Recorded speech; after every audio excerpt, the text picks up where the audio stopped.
Lion's Den with Steven Carr. Today is a three-part series, part of the awakening of the PAGOP, with hat tips with articles from Josh Prince's from Prince Law Firm to explain what happened. And I'm not going to go through it all. I got ChatGPT to summarize it for you and the key points, what is going on, and then I'm going to comment. Then we're going to commentate on it and find out what is going on here in um, here in Pennsylvania, PAGOP, and we're going to talk about a whole bunch of other things. This is a lead up. This is a lead up to Monday night's big guest, Melanie Patterson. I talked about her before, and she was a Fayette County GOP committeewoman who was removed Tuesday for exposing the corruption of the PAGOP because they don't want the corruption to be exposed, and she was removed from her committee. It's a power grab, guys. It's all about the power grab to take back to get because they don't want mega committee women and committee men involved in the PAGOP because they don't want it loud, they don't want it proud, they don't want constitutionalists, they don't want the populist base because we're nothing like they are, and it's just the way it is. Um, Take it from somebody that's inside the PAGOP, but they just don't want us in there and so forth. And I'm gonna and that's just the way it is. Um, I can't say any farther than you guys, uh,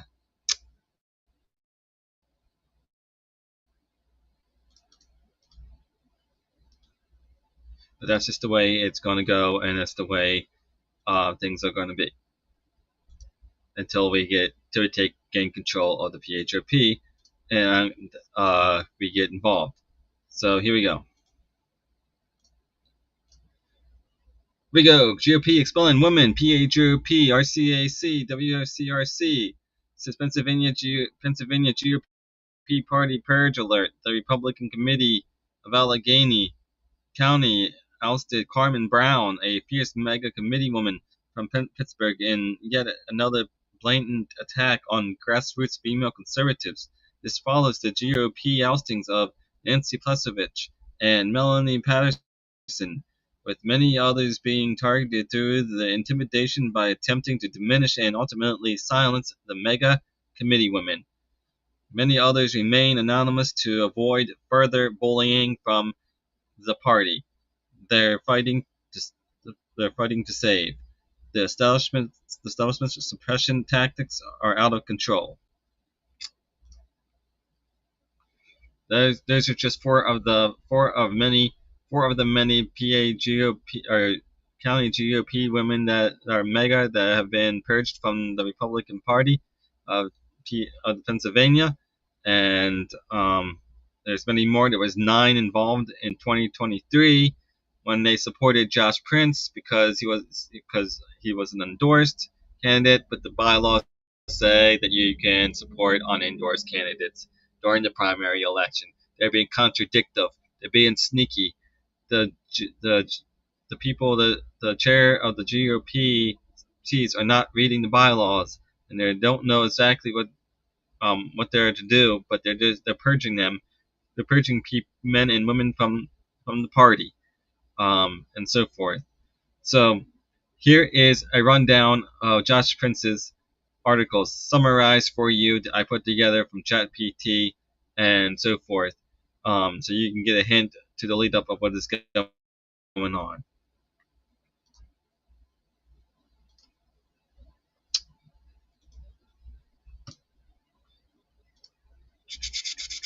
Let me go to the top here.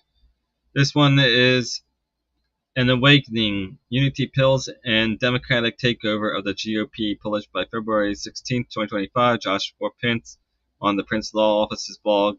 It says key claims. Infiltration and Colorado tactics. Prince accuses Pennsylvania GOP leadership of being infiltrated by Democrats, citing instances where county chairs, e.g., Luke Posey in Cumberland County, removed 9 Patriot members without legal justification, labeling them Antifa-like. bribery, and coercion. He alleges that during the February 7th and 8th statewide winter meeting, candidates, state committee members were bribed or threatened, and when he reported it to then then Chair Tabas, no action was taken. Unity Pill criticism. Prince next criticizes current PAGOP chair Greg Rothman's method of enforcing unity, likening it to swallowing Unity Pill repeatedly rather than implementing meaningful reforms. Voice vote versus secret ballot. He proposed a secret ballot process to ensure election integrity, but this was rejected in favor of a voice vote, which Prince argues enables continued coercion. Election of DEI-leaning candidates. As a result, officials aligned with DEI, diversity, equity, and inclusion principles, and with blemished backgrounds, e.g., outstanding debts, law license issues, and convictions, were elected or endorsed. Cumberland County escalation at Cumberland County endorsement meeting with all alleged arm twisting by Posey, Chair Rothman, and sheriff's deputies. A proxy holding young women was forcibly removed and later cited, effectively stripping her voting rights. Legal fallout. Prince calls for PA Attorney General Dave Sunday to investigate. He suggests possible civil liability under 42 U.S. Code 1983, potential directors and officers of liability, and un, un, uninsured damages to the party. Context follow-up. The blog post is part of a broader series, An Awakening Following Earlier Russian Roulette installments. Part 2 was promptly published on February 17th, featuring responses from Cumberland County Sheriff Smith and Committeewoman Eiley. The core concerns involve transparency, inter-party democracy, and civil rights implications of leadership and overreach. In summary, Prince paints a picture of the PAGOP leadership in Pennsylvania that suppresses dissent, enforces unity through coercion, and empowers controversial figures, escalating to physically removing vote holding proxies. He frames this as not only a betrayal of conservative values but a threat to democratic integrity, with possible legal consequences looming. Part 2 is a refined summary of Awakening Part 2. Cumberland County Sheriff Smith and Committeewoman Eiley responded. Responses from Cumberland County leaders. Sheriff Judy Smith stressed that no deputies were acting in an official capacity during the GOP meeting, even though her office prioritized safety concerns with 35 years of service in mind, encouraged anyone troubled by the events to reach out to her directly for private discussion about ensuring fair and secure meeting protocols going forward. Committeeman Katie Eiley also provided her perspective through the blog, did not elaborate her remarks as extensively as Sheriff Smith's. Prince noted her input would be included for balance and fairness. Overall tone purpose. This installment serves to provide both sides of the story, aiming for transparency and accountability by the feature first-hand accounts from Smith and Eiley. Prince is giving them space to respond and highlight his commitment to weariness of the miscommunication of bias. What's next? A forthcoming Part 3 is hinted at, potentially exploring deeper political and legal implications. Prince remains open to updating the article if key players request factual adjustments. Let me know if you'd like a deep dive into Katie Eiley's specific concerns or quotes, if available. Any further developments or Part 3 tracking or connections. Part 3 is Part 3 in Awakening, Deep State versus the Mega Movement. This is the one I've been talking about, the battle for Pennsylvania future. Published on July 11th, 2021, delves into the internal conflicts within the Pennsylvania Republican Party, PAGOP. Prince critiques the party's leadership for endorsing candidates.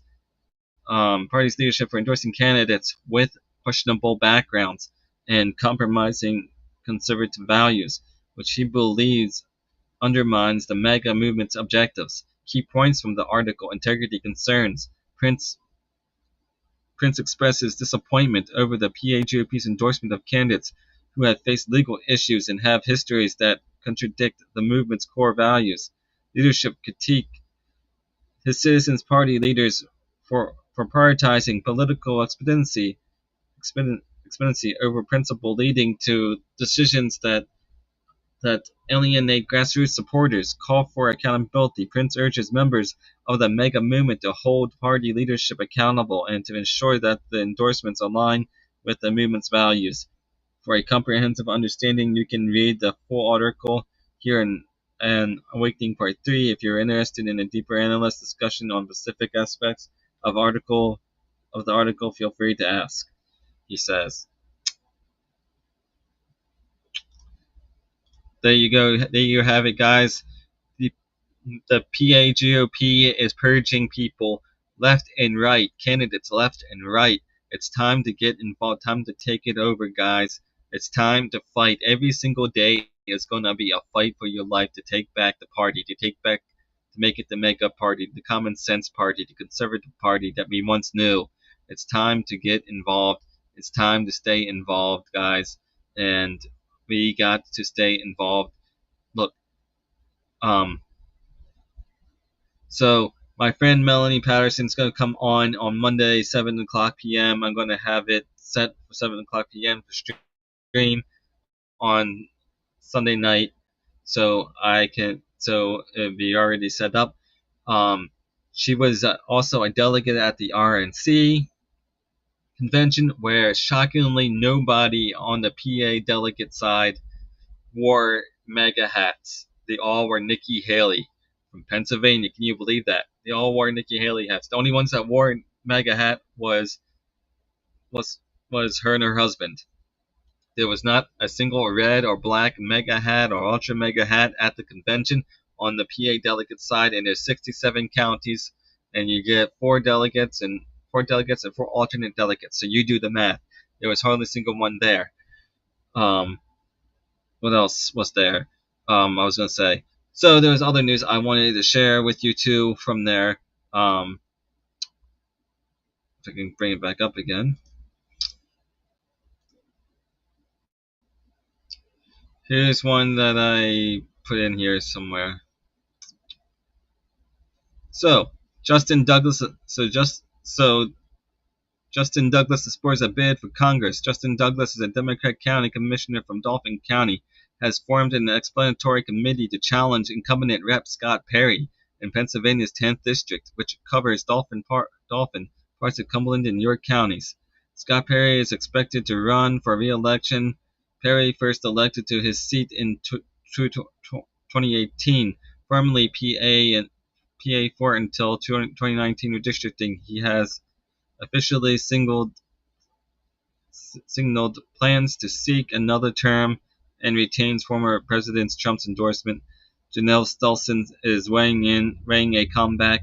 Stelson, a former WGAL TV anchor who narrowly lost Perry in 2024, is expected this month to decide whether she'll rematch him. Background: Perry versus Stelson in 2024. Scott Perry nearly defeated Janelle Stelson by a margin of about 50.6% to 49.4% in one of the year's closest to House races. Stelson had positioned Perry as an extremist aligned with Trump's efforts around January 6 and had embraced moderate positions. While the race was tight, Perry's conservative base and support helped him edge ahead. 2026 Dem primary landscape. As things stand, Douglas has launched an explanatory committee with Stelson and Robert Forbes, a substitute teacher who ran in 2024, have indicated interest. Perry has already filed for the Republican primary and brought in over $5.6 million or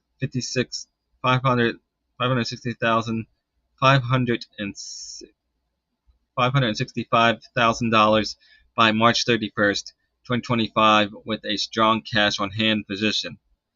what this means for voters.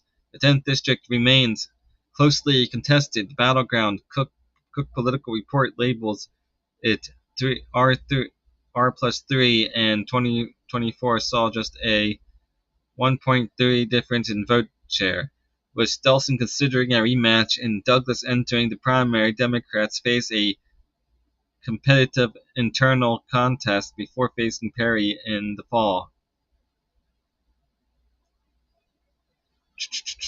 Here is the lineups. It says candidate Scott Perry running for re-election. Trump endorsed strong fundraising. Janelle Stelson expected to decide this month on rematch with Perry. Formed explanatory committee to enter the Democratic primary. Justin Douglas. Robert Forbes also expressed interest for 2026. New Democrat New Democrat candidate again. Whoa. Who, Lancaster area nurse from Manheim Township, has officially filed paperwork to challenge incumbent Rep. Lloyd Smucker, RPA 11, in the 2026 race. Weiss cited concerns over federal proposals to slash funding for social programs like Medicaid as inspiration for her candidacy. Another Democrat, Sarah Kilm, Lancaster area Democrat from Stewartstown, York County, also entered Democrat primary, joining Mannion in the field. Incumbent overview: Rep. Lloyd Smucker, Republican incumbent since 2017, initially representing the 16th district, then the 11th after 2018 redistricting. The district has a strong Republican lean, Cook PVR said. What this means: with two Democrats now officially running, the party will hold a competitive primary early to nominate a challenger for Smucker in the general election. The districts are Republican 11. Rating means Republicans still have a strong advantage, so the Democrat nominee will need to mount a focused and well-funded campaign. Says the lineup is Lloyd Smucker, Nancy Mannion, and Sarah Kilm, Democrat, and then incumbent Republican.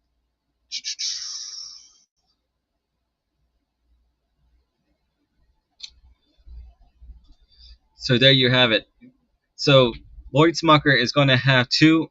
Is going to have two. Is going to have two challengers in the Democratic side. A nurse and a military person, and then Rep.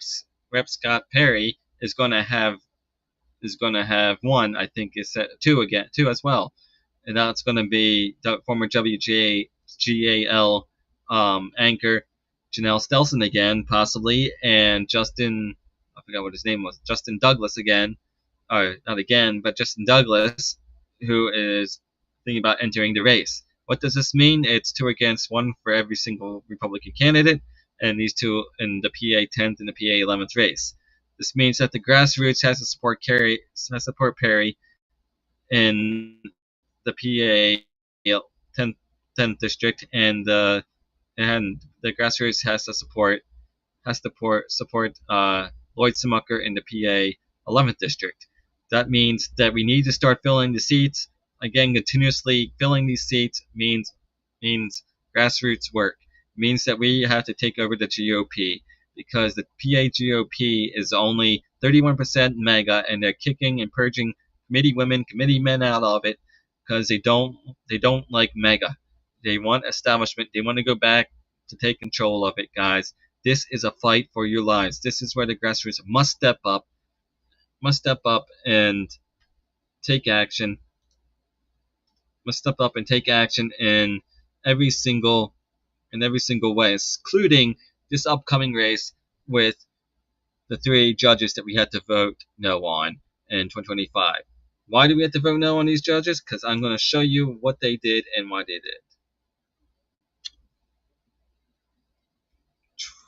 So let's start with this.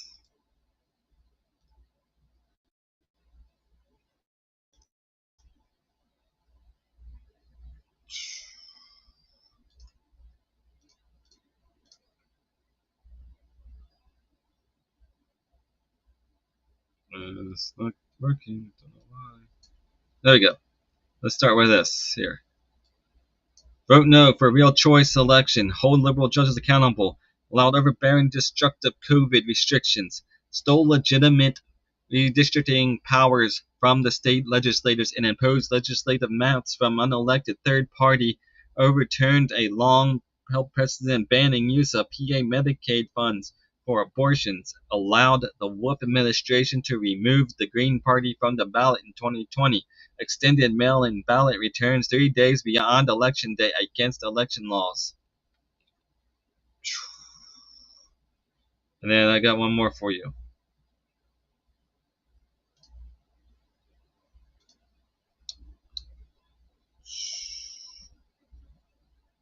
Let me find it for you guys here.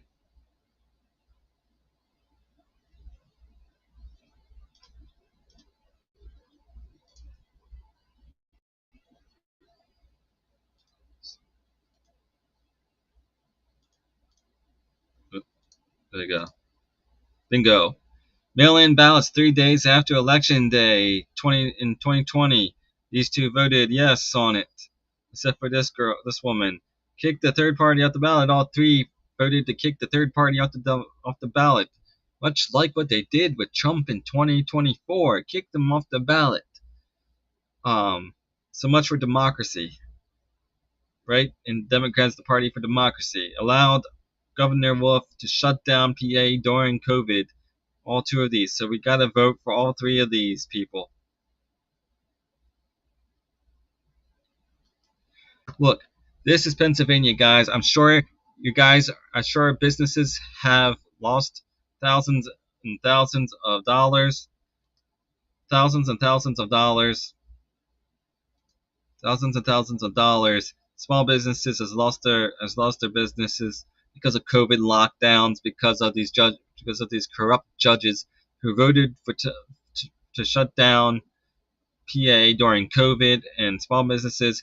I'm sure a bunch of angry parents are still angry about their children having to wear masks and shutting down schools and having to be virtually trained. And now it is a wreck because of the attention span. And now I used to be in school buildings and socializing. They're being trapped in their rooms, 6 feet away from people. It is time that we took back what is rightfully stolen from us. That is the elections and our livelihood and our social norms and COVID during COVID, and get back to it because they also these three judges also redistricted the maps in 2022, so Democrat voters could would be more in the House districts, allowing allowing Democrat candidates to win more elections going forward from 2022. But if we vote and kick them out in November 4th, 2025, we will have a special election in 2027 to vote in Republican majority of 5R judges and 2D judges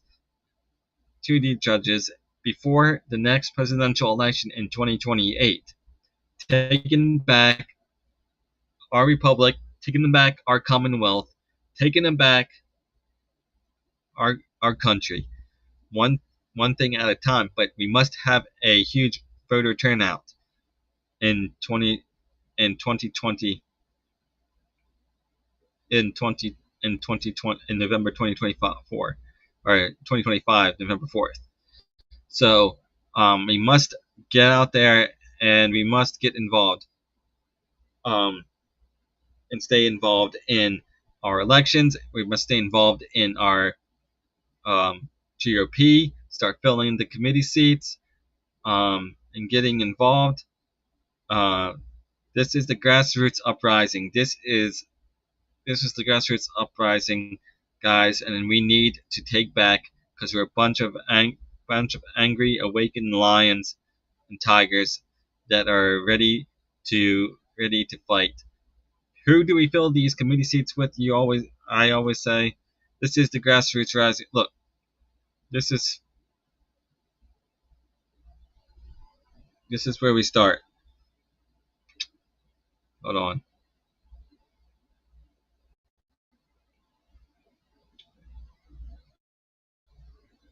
I thought I saw you in here.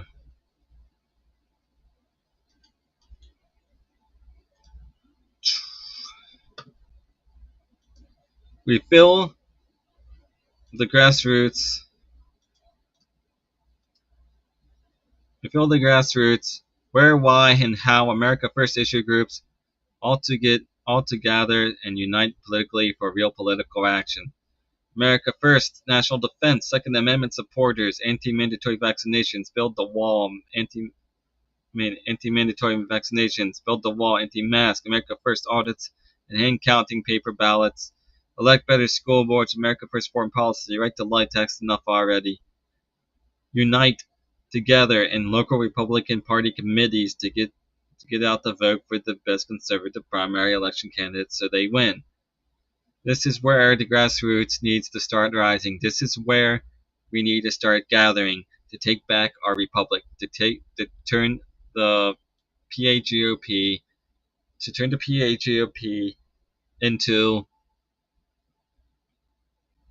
into the mega party, into the People's Party. It's time that we start being active. So it's that's all I have for you today. I'll be on afternoon, tomorrow afternoon, and then Monday at 7 p.m.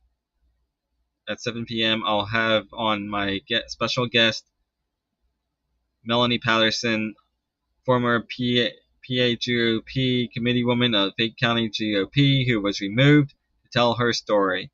Like I said, this is a lead up. Well, thank you for your time.